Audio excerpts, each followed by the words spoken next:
एक डॉक्टर को एक जरूरी सर्जरी के लिए बुलाया गया था, जिसके बाद वो जल्दी में अस्पताल में दाखिल हुआ। उसने जल्दी से कॉल का जवाब दिया, अपने कपड़े बदले और सीधे सर्जरी ब्लॉक में चला गया। उसने देखा कि लड़के का पिता हॉल में डॉक्टर का इंतजार कर रहा था। उसे देखते ही पिता चिल्लाया, तुम इतनी देर से क्यों आए? क्या तुम्हें नहीं पता कि मेरे बेटे की जान खतरे में है?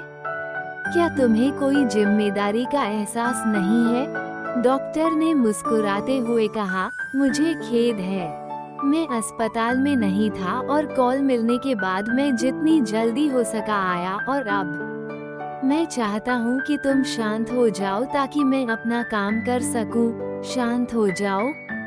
अगर तुम्हारा बेटा अभी इस कमरे में होता तो क्या तुम शांत होते? अगर तुम्हारा अपना बेटा डॉक्टर का इंतजार करते हुए मर जाता तो तुम क्या करोगे? पिता ने गुस्से से कहा। डॉक्टर फिर से मुस्कुराया और जवाब दिया, हम भगवान की कृपा से अपना सर्वश्रेष्ठ करेंगे और तुम्हें भी अपने बेटे के स्वस्थ जीवन के लिए प्रार्थना करनी चाहिए। पिता ने बड़बड़ाते हुए कहा, जब हम चिंतित नहीं होते हैं तो सलाह देना बहुत आसान होता है।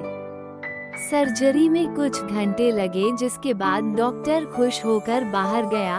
भगवान का शुक्र है, आपका बेटा बच गया।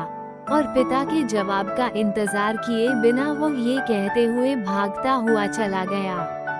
अगर आपको कोई सवाल है तो नर्स से पूछें, वो इतना घमंडी क्यों है?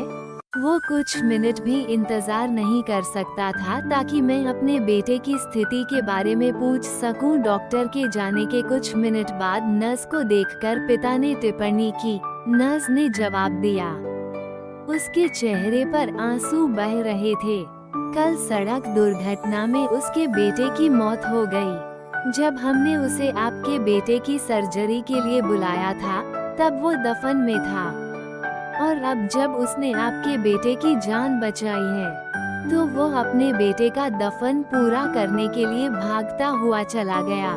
नैतिक, कभी किसी का न्याय न करें, क्योंकि आप कभी नहीं जानते कि उनका जीवन कैसा है और वे किस दौर से गुजर रहे हैं।